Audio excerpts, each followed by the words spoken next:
Olá pessoal, tudo bem com vocês? Eu espero que sim. Bom, gente, eu tentei aqui, né, depois do fracasso, em tentar fazer a aula ao vivo hoje com os problemas tecnológicos, né? Peço desculpas para vocês e agradeço a compreensão, né? Fiquei tentando arrumar meu computador, mas não deu certo, né? Agora são aí 10 horas da noite, né? Tô começando a gravar essa aula. Acredito que vocês não vão, né, conseguir assistir hoje, né? Mas no momento que vocês forem assistir, podem tirar, né, as dúvidas que ficarem. Na verdade, não é bem uma aula, e sim, né, é uma explanação ali sobre as formas de avaliação desse bimestre, tá? No primeiro bimestre vocês tiveram um roteiro de estudos e a prova, né? E agora, né, a gente vai conversar um pouquinho sobre como que vai ser a avaliação desse bimestre. Eu vou explicar um pouquinho mais sobre o trabalho que vocês precisam fazer, tá bom? Então, faço um agradecimento especial para a professora Carol nessa aula que disponibilizou o computador dela para poder gravar para vocês. Né? Amanhã cedo eu levo o meu num técnico e consigo arrumar isso o quanto antes. Vamos lá. A composição da nota desse bimestre vai ser a prova, que vai valer 5, e o trabalho, que vai valer 5 também. Então, o trabalho vai valer bastante e precisa de uma certa dedicação de vocês. Por isso, né, a gente está tendo essa aula só para conversar sobre isso, para explicar para vocês como que vai ser. Gostaria que fosse ao vivo para poder tirando dúvidas ao vivo, né? Facilitaria. Mas vamos da maneira que dá nesse momento. Observação: não teremos roteiro de estudos nesse bimestre, tá? Então vocês não precisam fazer roteiro de estudos. Ah, Caio, mas eu quero fazer, me ajuda a estudar e tudo mais. Posso fazer? Pode. Não vai valer nota, né? Não precisa me enviar. Mas você pode fazer na sua organização, não tem problema, tá? O que vai valer as notas é a prova e o trabalho. Vamos lá entender um pouquinho como que vai ser a elaboração desse trabalho, construir um roteirinho para vocês, já está lá no AVA, inclusive, tá? A gente vai partir de uma situação hipotética, né? E até vou dar os créditos que me inspirei nesse trabalho, dialogando aqui com a professora Carol, que ela pensou em algo parecido também, né? Claro, com as especificidades aí da disciplina que ela está dando, que é, né, a disciplina de psicologia das diferenças, né? E daí a gente fez uma adaptação para a psicologia das diferenças, uma adaptação aqui para a psicologia escolar, mas, né, partindo de um mesmo princípio, que o princípio é o princípio da elaboração de um material informativo. Então vamos partir de uma situação hipotética, né? Vocês fazem parte aí de uma equipe de psicólogas e psicólogos, né, que foram contratados para prepararem um material informativo sobre diferentes temáticas importantes para a comunidade escolar. Então imagina aí que a rede municipal de educação da cidade X entrou em contato com vocês e falado: ó, pessoal, vocês precisam montar, né, materiais informativos para a gente sobre essas temáticas aqui, né, para tais públicos-alvo. Né? Vocês fazem para a gente? Vocês vão lá e aceitam o trabalho, né? Só que nessa nossa situação hipotética, a equipe de vocês é grande, então cada um vai poder, né, elaborar um material específico, tá? Então você pode escolher, né, o material que você quer escolher, que você quer elaborar. Né? Vocês precisam definir aí qual que é a temática que vocês vão abordar, dentre as que eu vou colocar de opção aqui, qual que é o público-alvo, né, que vocês vão direcionar esse material e qual, né, é o tipo de material informativo que vocês vão produzir. Tá? Então vocês vão precisar definir isso, tá? E eu vou começar já falando sobre os tipos de materiais possíveis para ir ficando um pouquinho mais claro na cabeça de vocês. Vocês podem elaborar dois tipos de materiais, vocês vão escolher só um deles, tá? Vocês podem escolher elaborar uma cartilha, né, ou um vídeo informativo. A cartilha, a gente tem que levar em consideração que não seja muito longa, né? Que não seja com muito texto. Porque vai ficar muito cansativo, precisa ser mais resumido, né?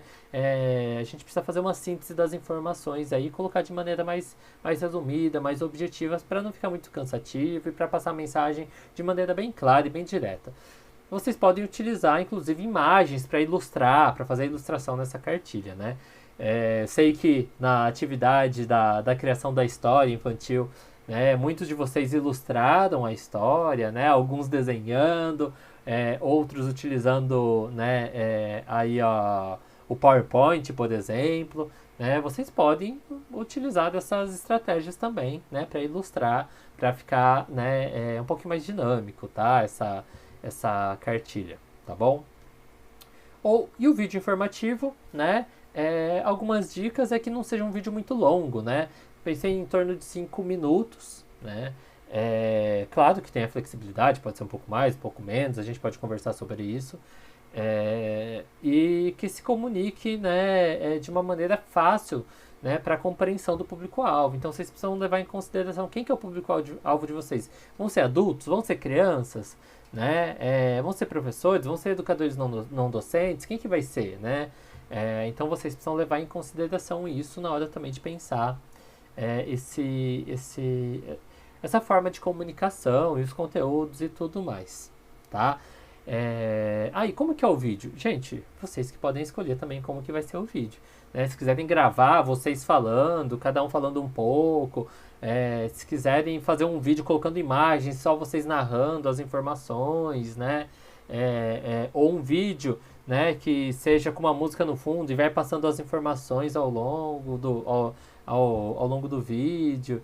Né? Ou então, né, tem gente que tem mais habilidade, sabe fazer aqueles vídeos que tem algumas animações, né? Tem alguns programinhas que fazem, aqueles vídeos que parece que é desenhando, por exemplo, né? Que é super bacana, mas é mais difícil. Vocês podem fazer, né, conforme a habilidade que vocês tenham, né? A gente sabe que ninguém aqui é profissional, né? Que vai saber fazer uma edição perfeita do vídeo, né? Ou mesmo em relação à cartilha. A gente vai estar mais preocupado com o conteúdo, né, que vocês vão trazer do que com qualquer outra coisa, né? Do que com a forma que vocês vão apresentar, tá? Mas a gente pode ir conversando com calma sobre isso também.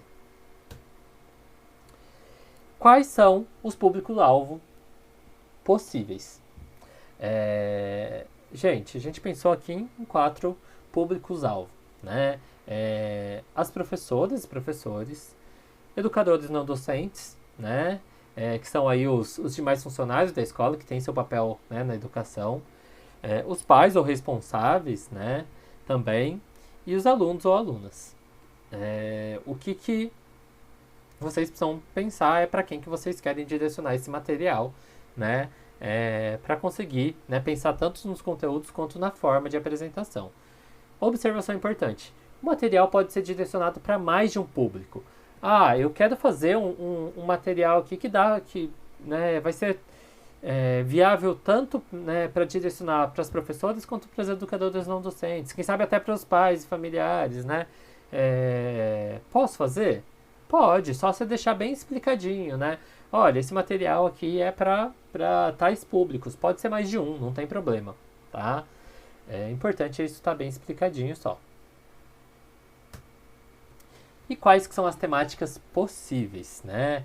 E daí que, né, talvez seja a parte que vocês mais se interessem, que é o tema que vocês vão discutir, que vocês vão apresentar nessa cartilha ou nesse vídeo.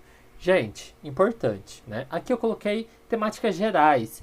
Quem vai pensar na especificidade são vocês, né? A gente chegou no momento do curso, né, que eu não vou dar um trabalho super diretivo para vocês, falar, vocês fazem exatamente isso, aquilo e aquilo, né? Vocês estão no 4º ano, né, terminando o 4º ano, né, já estão aí na segunda disciplina de psicologia escolar, já tem uma apropriação sobre o tema, né, e já conseguem identificar, né, temáticas que são importantes, conseguem procurar aí, né, o que seria importante de se trazer, né, no material informativo, por exemplo. Claro que vocês vão ter meu apoio, claro que vocês, né, podem me procurar, né, conforme tenham as dúvidas em relação a isso. Mas aqui são temáticas gerais. O que de específico, né, vocês querem procurar sobre essa temática, vocês podem, né, pensar, né, à vontade, tá bom? Mas vamos lá. Né? Primeiro, questões étnico-raciais. Coloquei até alguns exemplos de subtemas ali que podem ser desenvolvidos e discutidos aí a partir dessas questões étnico-raciais. Como preconceito, não, como racismo, né? Como a questão indígena, como a questão dos quilombolas, né? Cultura afro-brasileira, etc. Tem muita coisa que dá para discutir nas nas questões étnico-raciais, né? A gente tem, né, um compromisso de trabalhar, né, no combate ao racismo, no enfrentamento ao racismo e inclusive no racismo que se expressa na educação de inúmeras maneiras, às vezes veladas, às vezes nem tanto, né? E tem diversos pequenos elementos, né, do racismo, né? É, desde de uma possível exclusão em sala de aula, né, que precisa ser mediada para a professora, né, até a falta de representatividade, até um preconceito relacionado ao cabelo de uma menina, por exemplo, né? A gente vê muito, né? Às vezes no estágio de psicologia escolar a gente vê esse relato das outras crianças ou mesmo da professora fazendo comentário, né? Baseados em determinados padrões de beleza que sempre se referem a uma determinada população, né? Que a gente já discutiu muito isso, né? Então que a gente precisa problematizar, né? Mas, né, a gente consegue discutir sobre essas questões étnico-raciais, o que vocês pensarem a respeito disso, né? E eu consigo ir afunilando com vocês, a gente vai conversando, né, com calma sobre isso, tá? Questões de sexualidade e gênero, né? Também é um tema super amplo, que dá para pensar muita coisa, né? A diversidade, a educação sexual, né? Então, dá para pensar em estratégias de educação sexual, né? E daí, gente, só para ir exemplificando, como que eu vou trabalhar isso com criança, como que eu vou trabalhar isso com professor, como eu vou trabalhar isso com pais. Gente, é possível, né, com qualquer grupo, com a criança, a gente pensar em que tipo de estratégia, né, que tipo de informação é importante que a criança tenha sobre a educação sexual, né, até para, né, continuando a próxima temática, a prevenção ao abuso e à violência, né, a educação sexual é extremamente importante para isso também, né, além do seu próprio autoconhecimento, né, do conhecimento, né, sobre as diversas possibilidades de ser, de existir, de se relacionar, né? Mas também a gente pode pensar, né, em trabalhos com professores, né, pensando numa formação, pensando de que tipo de informação, né, é legal a gente discutir com os professores para eles problematizarem com as crianças, né, pensar nessa discussão com os pais, por exemplo, porque muitas vezes os professores ficam ali amarrados, com medo de tocar nesse tema, porque os pais irresponsáveis, eles acabam, né, alguns, né, acabam tendo receio com a escola discutindo essa temática, né. Então, dá para pensar em trabalhos com todos os públicos e, né, das mais diferentes temáticas ali dentro desse grande tema, né. Então, além disso, a questão do preconceito, da discriminação, os padrões de normalidade impostos, e daí aqui a gente pensa, né, em padrões de normalidade como... são questões que a gente vê na escola ainda, né? Como o que é brinquedo de menina, o que é brinquedo de menino, né? O que é cor de menino, o que é cor de menino, o que menino pode fazer, o que menina pode fazer, isso é reproduzido ainda, né? Então são alguns padrões aí culturais que a gente precisa problematizar também. Mas, etc, né? Só tô dando sugestões, mas vocês podem ir muito além disso do que eu tô falando, tá, gente? Inclusão da pessoa com deficiência, né? Daí vocês... outra temática enorme, que tem muita coisa para discutir sobre isso, né? E daí vocês podem discutir a questão do capacitismo, né? O capacitismo que é esse preconceito em relação, né, às pessoas com deficiência de pressupor que elas não são capazes, né, de realizar, né, atividades como as pessoas sem deficiência, não são tão capazes quanto as pessoas sem deficiência, né? E é um preconceito super recorrente que se expressa de mil maneiras, né? Então a superação dos preconceitos também é uma temática importante, né? A questão das barreiras atitudinais, barreiras arquitetônicas, não sei se vocês lembram da disciplina que a Carol deu para vocês, de psicologia das diferenças, né? Que, né, existem as barreiras arquitetônicas, né, que impedem a inclusão, né, como a falta de uma rampa, né, a falta de um piso tátil, né, a falta de intérprete de Libras, né, que são barreiras, né, que né, acabam não permitindo que a pessoa tenha determinado acesso, né, determinado conhecimento, a determinado espaço e tudo mais. Mas tem as barreiras atitudinais também, que são as ações que as pessoas têm, né, de exclusão, né? São as ações que as pessoas têm que promovem a exclusão das pessoas com deficiência. E às vezes, né, dentro de sala de aula isso acontece também. A criança é incluída dentro de sala de aula, só que ela não recebe, né, não recebe o mesmo direito ao aprendizado que as outras crianças têm, né? Enquanto as crianças estão tendo aula de geografia, por exemplo, às vezes ela está lá fazendo um desenho sobre outra coisa, né, que não vai promover o desenvolvimento dela como está promovendo o desenvolvimento das outras crianças, né? Então isso não dá nem para chamar de inclusão, a gente chama de integração, que é colocar no mesmo espaço, né, mas sem de fato incluir, sem de fato promover o desenvolvimento, né? Então dá para discutir isso também. Informações sobre as deficiências, então dá para pensar num material que traga informações sobre alguma deficiência específica ou sobre várias, né? Isso pode ser importante, né, desde, né, de trabalhar com as crianças, mas também para instrumentalizar as professoras, por exemplo. A importância da inclusão na escola regular, etc. Tá? A medicalização e fracasso escolar, essa temática a gente já discutiu bastante, né? Imagino que vocês já estejam bem apropriados nela, mas a gente pode discutir, né, também o que é isso, o que é essa tal de medicalização, né? Da onde que vem essas dificuldades de aprendizagem, né? Que é um tema muito recorrente, né? Isso surge na família, isso, né, surge na escola e tem ecos na família, inclusive, né? Como que a gente pode trabalhar isso? Dá para trabalhar com as crianças também, porque, né, às vezes é um processo de exclusão daquela criança que tem mais dificuldade, que não está conseguindo acompanhar, né, ou que é mais indisciplinada na visão da escola, né. Então a gente trazer um pouquinho essas reflexões sobre o que é possibilidade de superação e de enfrentamento à medicalização e ao fracasso escolar, trazer reflexões sobre os diagnósticos, né, até como eles são feitos e tudo mais. E aí vocês precisam pensar no público-alvo para conseguir definir o que vocês, né, querem trabalhar a respeito disso. A gestão democrática, né, que a gente discutiu na última aula, vocês podem trazer também 1000, né, temáticas aí dentro desse grande tema, como discutir o que é democracia, qual que é a importância dela na escola, né, o papel e as possibilidades do Grêmio Estudantil, né, a aproximação entre família e escola a partir da gestão democrática. A gente sente que às vezes tem um distanciamento entre a família e a escola, e a gestão democrática é uma possibilidade de aproximação, de quebrar um pouquinho essa barreira, né? Pensar em educação para a democracia são algumas temáticas que a gente discutiu bastante na aula passada e que dá para introduzir, que também dá para trabalhar com todos os públicos-alvo, né, adaptando aí os conteúdos a cada público. E o bullying, né, que também é uma temática que é de extrema importância, né?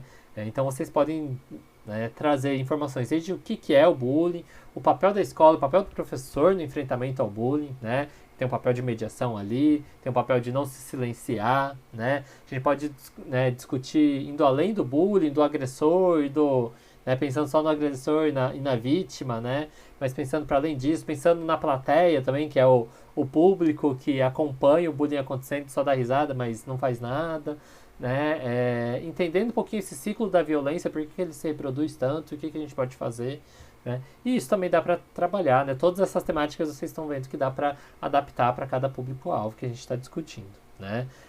E daí na questão do bullying, né, ele até passa por outras temáticas que a gente discutiu aqui, como a questão do racismo, como a questão da homofobia, a questão da gordofobia também, né, que precisa ser muito discutido também, né, e tudo mais, tá? O que vocês precisam saber, gente?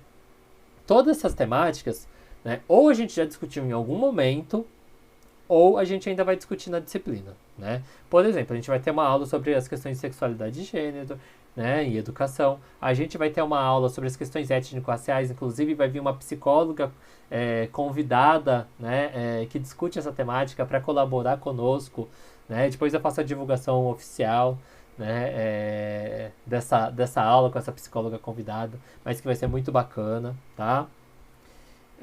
Inclusão a gente vai discutir na próxima aula, inclusive, né, logo após o simpósio. Vocês já estão com o texto aí para irem lendo. Medicalização, a gente já discutiu. O bullying é um tema que a gente discute transversalmente, mas que a gente pode se aprofundar ainda, né? E gestão democrática a gente já discutiu também, tá? Então, todas são temáticas que vocês já tiveram ou vão ter uma aproximação ainda com elas aí ao longo do semestre. E né, vocês definindo a temática de vocês, tá? Vocês podem me avisar e podem me procurar que eu posso indicar mais materiais, né? Vocês, claro, podem procurar os materiais que vocês quiserem utilizar na internet, sempre pensando, né, no compromisso com esse material, né, de não serem materiais do senso comum, de não serem materiais, né, que envolvem algum preconceito, né, tentar procurar materiais, né, sérios, né, materiais que sejam de fontes seguras, né, como vocês já estão cansados de saber. Mas vocês podem me procurar porque tenho materiais sobre todas essas temáticas, né? E daí conforme vocês forem afunilando e decidirem o que vocês vão discutir dentro, né, dessas temáticas, daí eu posso ir pensando em materiais mais específicos para indicar para vocês. Então eu vou estar de apoio, tá? E vocês não precisam ficar só no que eu estou falando aqui. Vocês podem ir além, vocês podem pensar em outras, né, outras temáticas aí, outras especificidades dentro desses grandes temas que eu sugeri. Tá bom? Eu sei que algumas temáticas que, inclusive, que vocês podem colocar, pode juntar mais, né, podem juntar mais de um tema, né? Vocês podem, por exemplo, discutir a questão da pessoa com deficiência e discutir a questão da sexualidade, né, da pessoa com deficiência, por exemplo. Pode ser uma temática importante para trabalhar com professores, por exemplo. Então, vocês vão estar misturando duas temáticas, né, num trabalho só. Tem problema? Não tem problema, gente. Não tem problema. O importante é a gente ter como base essas temáticas. A gente pode ir além, não tem problema. Tá? Professor, mas daí como que vai ser feito para dividir? Se eu vou escolher uma, né, eu vou saber se fulano vai ter escolhido a mesma, não vai ter. Gente, não tem problema, tá? Se escolherem a mesma temática. Né? Claro que eu quero que tenha os trabalhos sejam os mais plurais possíveis, né? Eu acho muito difícil que alguém escolha exatamente a mesma temática do que outra pessoa, pensando que a gente tem os temas grandes e vocês vão pensar nas especificidades, tá? Mas não tem problema se sair algo repetido também, tá? Não se preocupem com isso. E aí algumas informações importantes para vocês, tá? Na elaboração do trabalho. Primeiro, né? Vocês estão cansados de saber, não conter plágio. Né? Então, se vocês pegarem alguma coisa da internet, de algum artigo, coloca a referência, tá? Não esquece. Então, ao fim do material produzido, coloquem todas as referências bibliográficas consultadas e utilizadas, tá? Claro que no material vocês precisam colocar o nome dos criadores do material, ou seja, vocês, né? E o público-alvo que vocês escolheram, ou os públicos-alvo, né? Porque pode ser mais de um, e a temática, ou as temáticas escolhidas, né? Então vocês precisam deixar isso bem explícito, tá? O trabalho, gente, pode ser feito até em trios, tá? Então vocês podem escolher em trio uma temática para criar aí a cartilha ou o vídeo, tá? Ah, professor, mas eu não consigo, tá muito difícil trabalhar em mais de um, preciso trabalhar sozinho, tem problema? Não, gente, não tem. A preferência é que seja, né, que vocês trabalhem em trios ou em duplas, pelo menos, porque, né, é um trabalho trabalhoso, né? É um trabalho que precisa de dedicação e é um trabalho que a discussão enriquece muito, né? É muito difícil a gente partir do zero e pensar sozinho, né, na elaboração de material como esse, né? Mas, né, é difícil, mas não é impossível. Eu vou estar de apoio para vocês, né? Por isso eu sugiro, né, que vocês estejam em mais de um, tá? Mas não sendo possível, tudo bem fazer sozinho, tá? Mas já deixo o indicativo dessa preferência. O prazo máximo para entrega, gente, é dia 19/11, tá bom? Provavelmente é a mesma data da nossa avaliação, tá?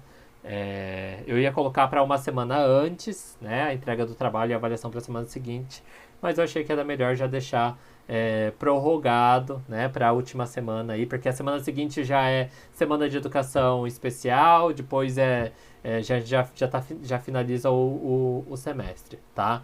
Então, né, a gente vai estar ali aos 45 do segundo tempo, tá, para vocês entregarem essas atividades. Gente, os materiais produzidos por vocês vão ser disponibilizados no AVA. Vou colocar no AVA para todo mundo da sala ter acesso, conhecer o material que todo mundo produziu, que tenho certeza que vão ser materiais muito legais, muito interessantes, né? Mas é claro, né, que se alguém não se sentir à vontade, Caio, eu gravei um vídeo comigo falando, não me sinto à vontade de colocar para a sala, tenho vergonha de falar assim, pode não colocar o meu? Tudo bem, gente, é só vocês me avisarem no momento que vocês me enviarem e falarem, Caio, eu não quero que o meu seja disponibilizado, né, para a sala. Eu não disponibilizo, fica só comigo, daí só eu tenho acesso, tá? Mas, né, caso não avisem, caso não peçam, eu vou deixar disponível no Ava para todo mundo e tendo acesso às demais produções, tá bom, gente? É isso, gente. Ficamos por aqui hoje, né? Mais uma vez, desculpas pelos problemas aí tecnológicos e agradeço a paciência de vocês, né? Bom simpósio para vocês na semana que vem. Espero que consigam acompanhar bastante, né? E se cuidem por aí na medida do possível, tá? Qualquer dúvida, estou por aqui. Forte abraço.